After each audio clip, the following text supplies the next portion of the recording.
Pandai sak cari ni. Tak bagi salam ribuh dulu. Assalamualaikum warahmatullahi wabarakatuh. Alhamdulillah. Wassalatu wassalamu ala Rasulillah wa ala alihi wa sahbihi ajmain. Rabbi syrah li sadri wa yassir li amri wa hlul 'uqdatam min lisani yafqahu qawli. Ustaz Zubair Murad, pengurusi pada malam ini. Yang bahagia Tuan Guru Haji Abdullah Baisamah, pengurusi Madrasah Taqwiyatul Islamiyah Pondok Bukit Lada. 40 tahun dah Tok Guru dah. Alhamdulillah. Yang berhormat Tuan Haji Radi Makdin. Yang berhormat Ustaz Muhammad Azam Abdul Samad. Yang berhormat Ustaz Syaril Long. Yang berhormat Ustaz Salim Mahmud Al-Hafiz. Bukan Wan Salim, Salim Mahmud. Wan Salim ni dia sebut Datuk Wah ni, Datuk ni. Yang berhormat Datuk Wan Romani Wan Salim. Ni Ustaz Salim. Saya duk suap nasi tadi apa syarat tiba nama pak kau tu. Boh tak Salim.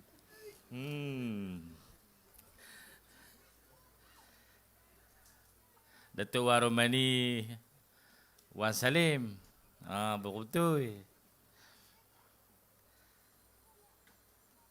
Kaki tangan kerajaan, kita tangan swasta, pegawai keselamatan, tuan-tuan hadirin hadirat yang dikasihi sekalian. Malam ini malam sambutan Maulidur Rasul. Biasanya ceramah maulud ni dia panggil ustaz-ustaz. Panggil saya ni, saya penceramah politik. Tak kira kayuh apa nak ni.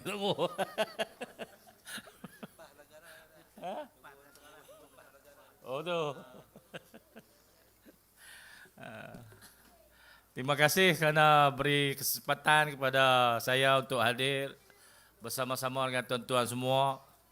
Satu penghormatan yang besar kepada saya oleh Tuan Guru Haji Abdullah Baisamah. Di atas jemputan ini, dia mau makan sedap jauh ke Abu Bekar je. Ke Abu Bekar tu A sekali ya. Tak boleh ting ya. Gulai riah pisang, gulai kambing ke Abu Bekar, dia bawa rebuh. Apa nak kata, bertambun tulang. Duk angan-angan tak mau makan malam ni. Tengok jamu sedap makan juga lah.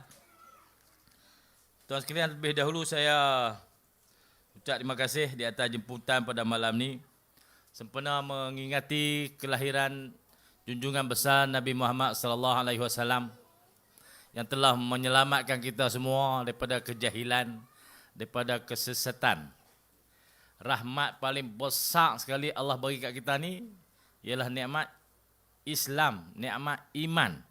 Dan semua tu dibawa kepada kita oleh satu orang yang kita sambut kelahiran dia, iaitulah junjungan besar Nabi Muhammad sallallahu alaihi wasallam.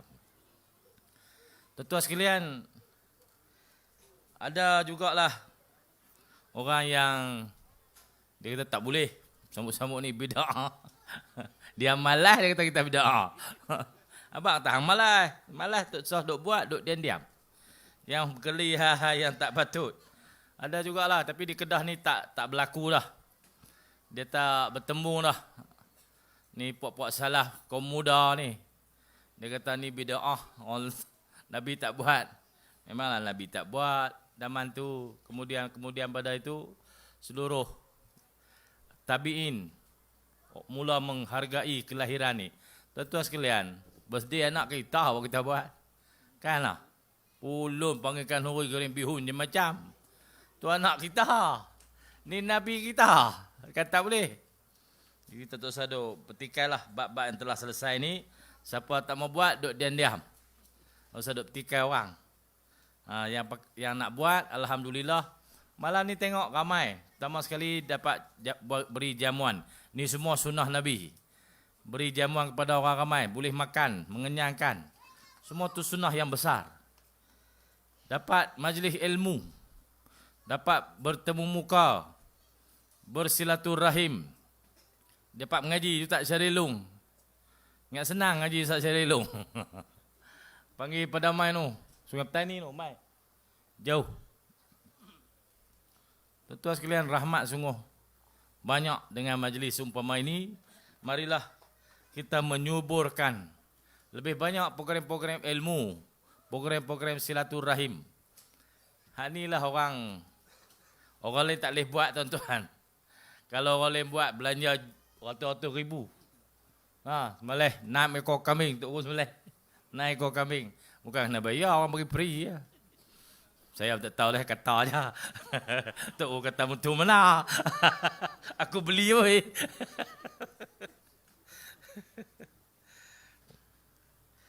Tujuan sambutan ini untuk menggerakkan semangat dan menyemai cinta kepada Rasulullah sallallahu alaihi wasallam. Melalui ingatan kepada Rasulullah, kita akan dapat ambil iktibar dan menghayati sirah perjuangan Nabi dalam penyebaran dakwah, menyempurnakan akhlak yang baik dan membawa rahmat ke seluruh alam.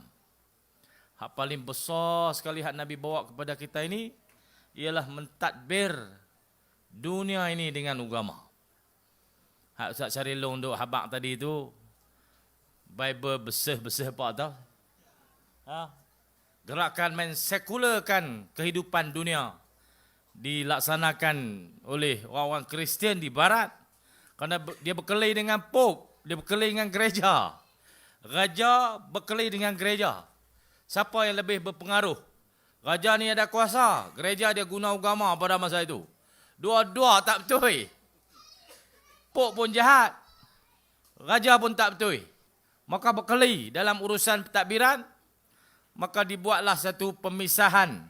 Itulah dipanggil sekularisme. Hang jaga gereja sudah, hang jadi campur dalam pemerintahan. Pemerintahan ni bagi kat Caesar, bagi kat raja. Maka berlakulah apa yang telah berlaku. Tetapi tuan-tuan, 2 minggu lepas, saya jumpa seorang peguam yang lama duduk dalam Jabatan Peguam Negara. Dia kata, asal usul undang-undang civil yang kita panggil common law, yang diambil pada British, pada India oleh orang putih ni, dibawa ke seluruh negara Commonwealth, termasuklah yang dipakai negara kita.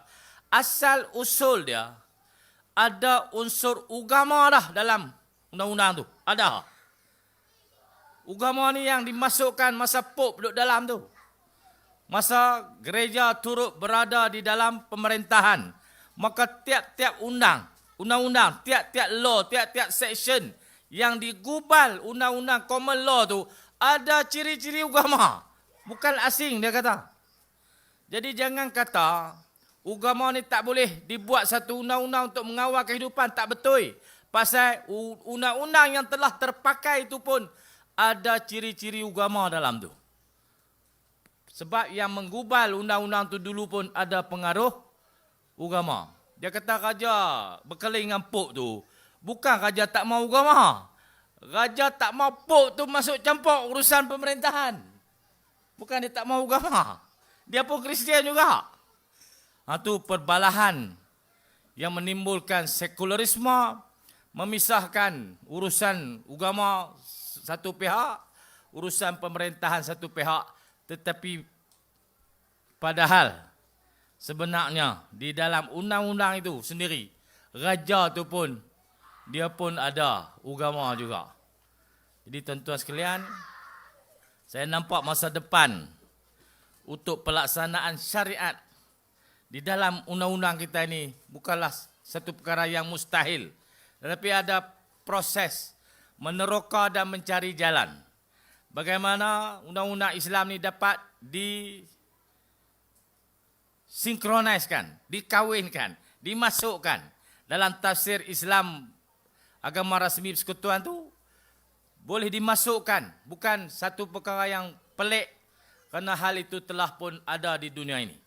Tuan-tuan sekalian, saya nampak peguam-peguam ni pun yang mula mengkaji mula cari jalan. Macam mana nak laksanakan syariat dalam konteks Malaysia? Saya nampak orang-orangnya telah ada. Kerangkanya sudah ada.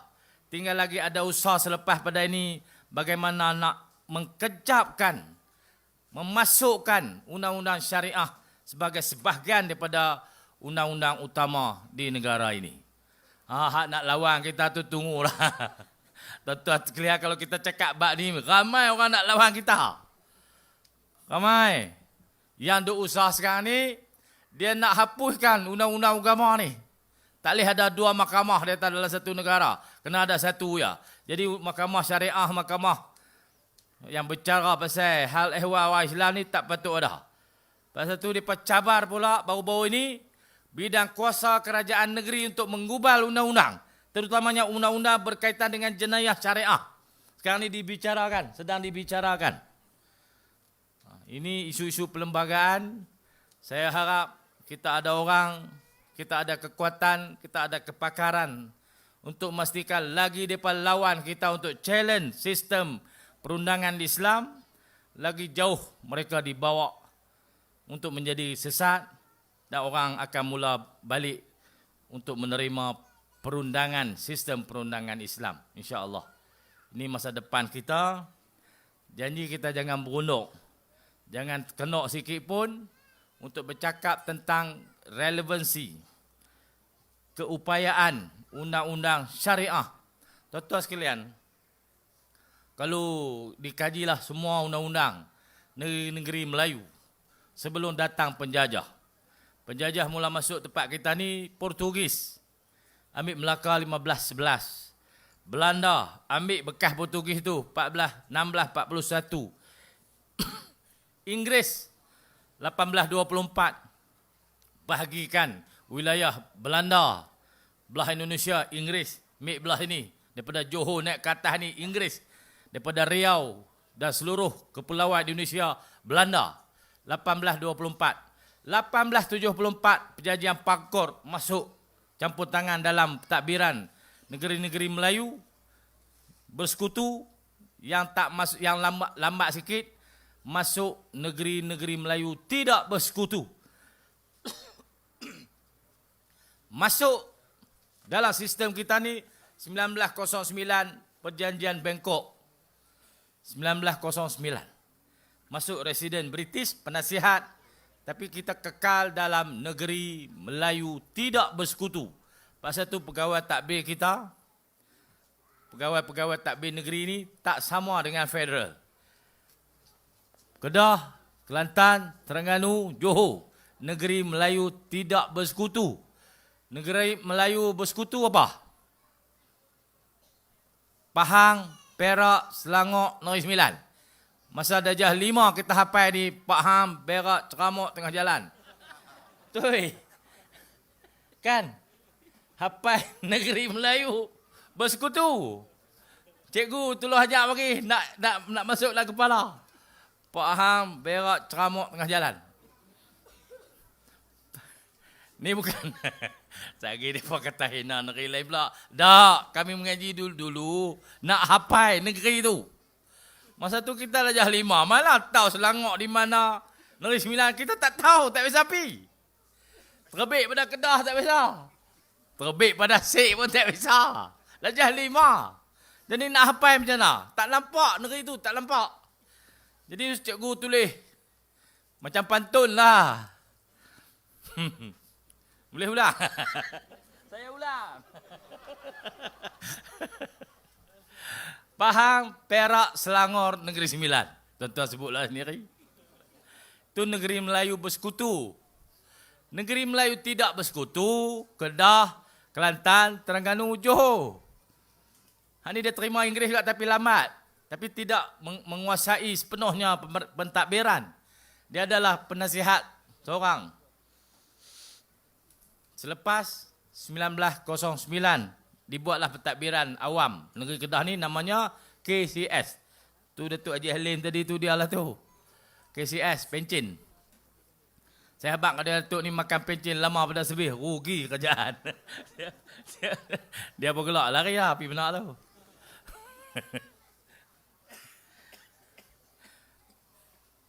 Bila masuk penjajah di tempat kita, masuk Portugis, Melaka dibesak tuan-tuan. Melaka yang kita sebut 15 belah tu. Jangan bayang Melaka hak lah ni tu. Melaka lah ni kecil ya. Empire Melaka pada masa tu sampai Sumatera tu. Besar Melaka ni. Sampai ke Johor. Sampai ke Pahang. Itu Empire Melaka. Di mana Portugis masuk? Portugis dapat di Sungai Melaka tu je.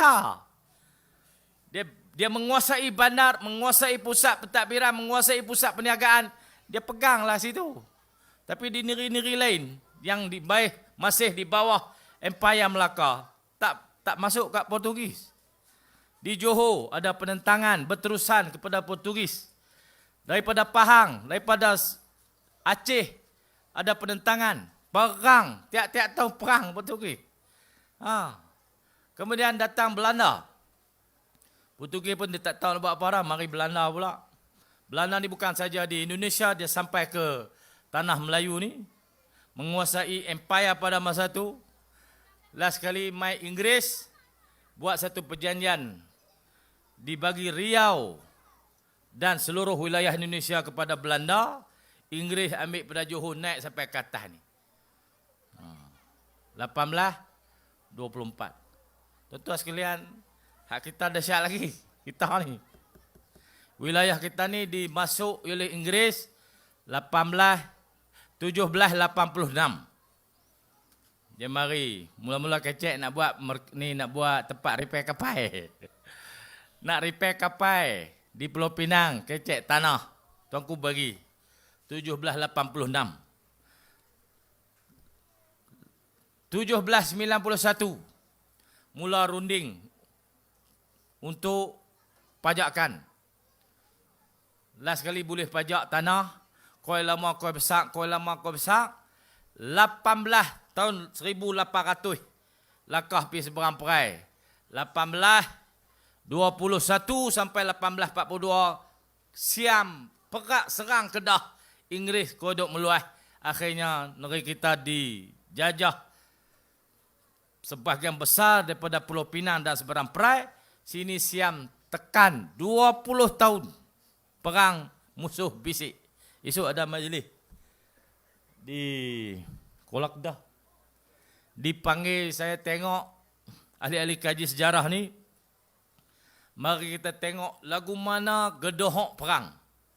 Biasa perang ni orang tunjuk pedang, tunjuk gendang, tunjuk kapai.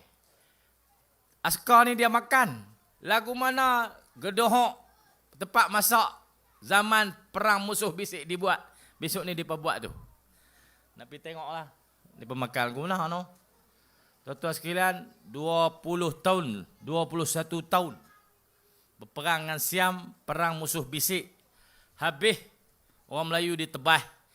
Masa itu kerajaan kita menjadi lemah, maka Inggeris menipu Sultan. Tahun 1831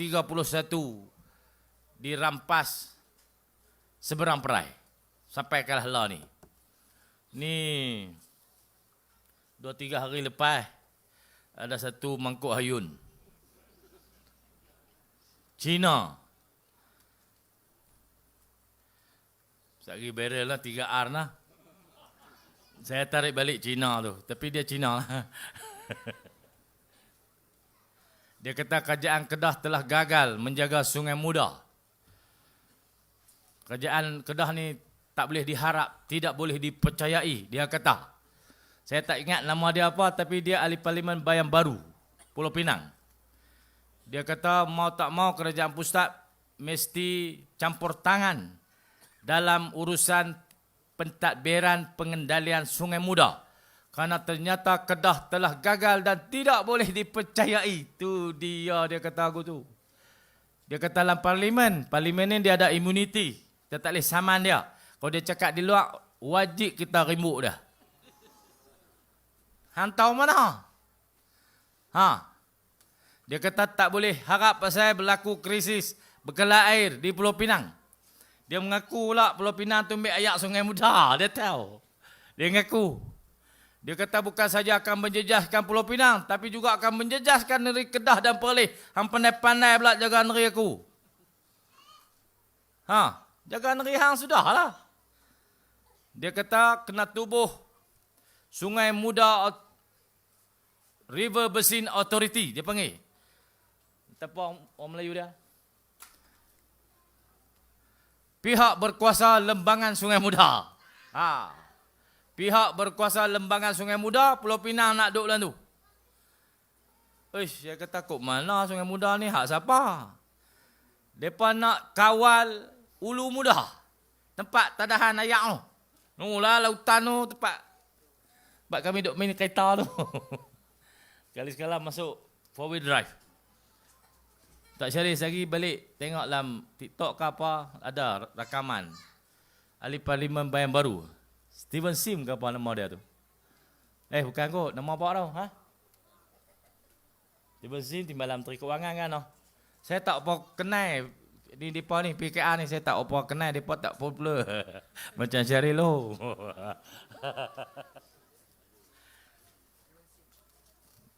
Dia boleh petikai kita, dia kata kita ni tak boleh percaya. Tuan-tuan sekalian, dia kata diberi kawasan tadahan di Ulu Muda tu untuk tanam durian. Mana dia tahu tau. Tuan-tuan sekalian, kawasan yang telah digazet untuk kawasan tadahan tak boleh tempuh, tak boleh sentuh, tak boleh konyeh 107,000 hektar. 107,000 hektar. Berapa kali seh Pulau Pinang? Simpan tak boleh tepuh. Gazet tak ada sebarang kelulusan pembalakan dulu dan sekarang dalam kawasan tu. Di sekitar 107 tu lagi ada lagi 100 lebih ribu hektar juga. Dalam tu ada kelulusan balak, satu pun tak lulus zaman kita, semua lulus zaman UMNO Barisan Nasional. Zaman law ni Barisan Nasional dengan dia tu cum mulut. Cum mulut dia patut suruh pulas sikit. Dia kata hak tak boleh percaya tu. Semua kelulusan pembalakan di sekitar kawasan tadahan dilulus zaman BN, zaman PH di Ulu Muda. Tapi bukan dalam di Gazet 107 tu. Di sekitar kawasan tu. Berapa luas kelulusan tu? Berapa banyak? Tuan-tuan sekalian, nak habaq kat China tu. YB Bayan Baru. Saya nak habaq kepada ahli Parlimen Bayan Baru. Semua kelulusan pembalakan di Ulu Muda dibuat di zaman BN dan PH. Zaman saya satu pun tak ada kelulusan pembalakan. Semua kawasan pembalakan tu kalau ikut kota tebangan tahunan CTT 4,200 hektar setahun.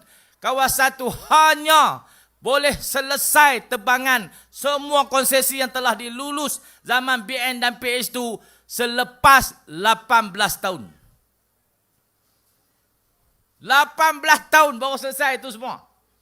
Kalau tebang 4,200 hektar setahun. Kalau tak tebang langsung, sampai kiamat pun tak selesai.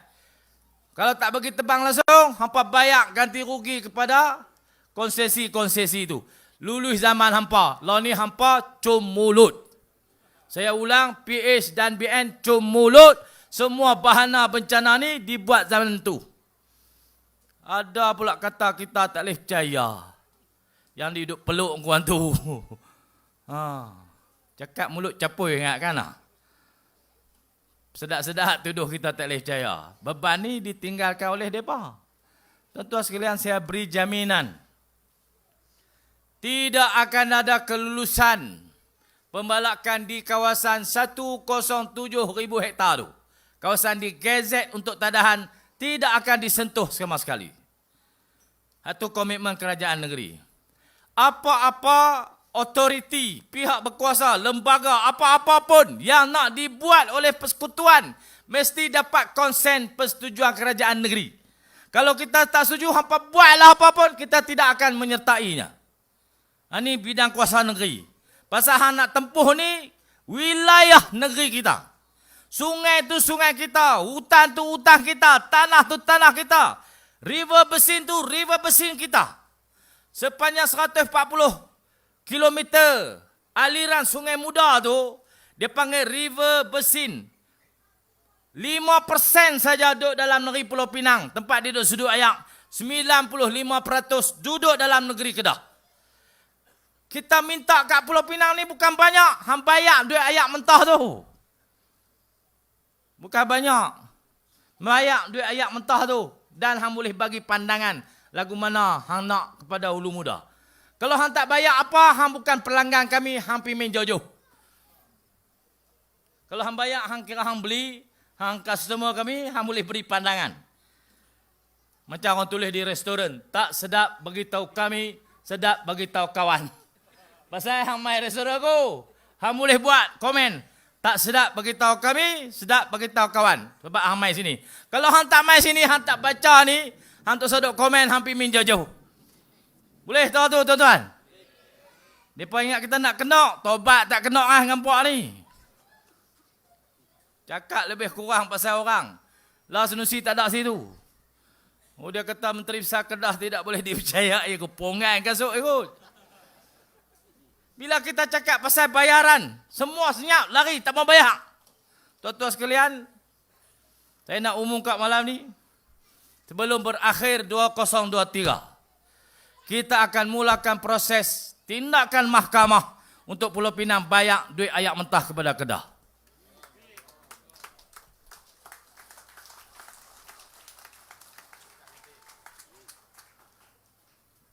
Cakap elok-elok tak dengar. Minta baik-baik tak mau layan. Alah kita pergi mahkamah. Saya ada pasukan lawyer, pihak-pihak yang ada autoriti untuk memberi pandangan. Semua ada undang-undang di peringkat antarabangsa, kes-kes rujukan, undang-undang yang berkaitan dengan itu.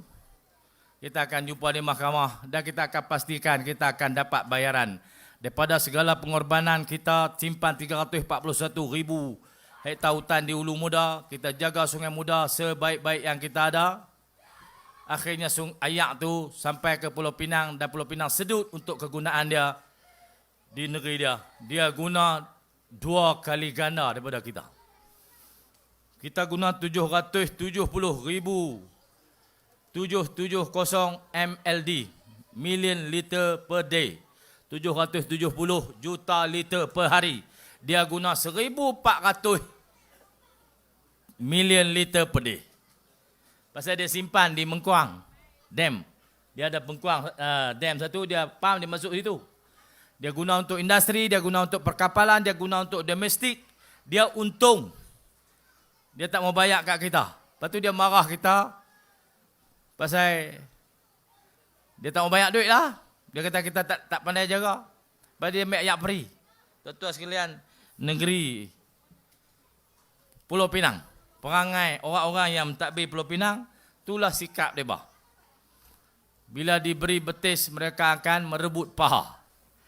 Mereka kata kat kita macam-macam. Duit sekupang tak mau bayar. Kita bagi pengetahuan. Tuan-tuan sekalian, mula-mula tadi ceramah penjajahan. No? Pi Pulau Pinang tak tahu nak balik. Penjajah ni dia bukan saja mencabut keyakinan. Dia cabut keyakinan kepada sistem yang kita pegang. Zaman Empayar Melaka, zaman Kedah, zaman Terengganu, zaman Kelantan, zaman Johor. Semua kerajaan-kerajaan ulung sebelum masuk penjajahan, semua pakai undang-undang Islam. Kanun Jenayah Syariah Melaka, semua ada konun. Negeri itu semua ada konun siap-siap, termasuklah Kedah ni. Dan kedatangan penjajah, dia hapuskan sikit demi sikit. Dia bawa satu sistem, dia bina orang, dia didik orang, beri kepercayaan, beri keyakinan. Akhirnya sikit demi sikit orang hilang keyakinan kepada sistem Islam dan berlakulah 2 sistem dalam negara kita. Tuan-tuan sekalian, perkara ini akan berjalan mungkinlah puluhan tahun lagi dan kita doakan dan kita usahakan bersama-sama satu hari nanti. Semua negeri-negeri di tanah Melayu ni, semua negeri-negeri yang ada kedaulatan ini akan balik untuk mengamalkan undang-undang syariah, konun jenayah syariah untuk pentadbiran di negara kita insya-Allah. Bukan kita menolak pemodenan. Bukan kita menolak undang-undang untuk dijual. KDV 9225, jual murah-murah. Ubah. Ubah kereta. Kamu tu. Minta ubah. Kalau tak ubah, akan dijual. Kereta siapa? KDV 9225. Tuan-tuan sekalian, insya-Allah dalam tempoh beberapa tahun ini, kita akan kemudi takbiran di Kedah ini. Kita akan buat sehabis baik. Sehari dua ni, budak-budak masuk universiti. Saya dah luluskan untuk tabung Tunku Mahmud. Saya pun duk suruh pegawai kira berapa duit dah kita duk tulis tiap-tiap hari tu. Seorang 2,000, seorang 2,200. Paling common sekali 1,000. Universiti murah sekali masuk 750 UiTM. Kita bagi dia 1,000. Bayar kat UiTM 740. Bayar duit tambah sikit 1,000. Hak paling mahal sekali masuk Universiti Malaysia Kelantan 2,990. RM10 ya 3,000.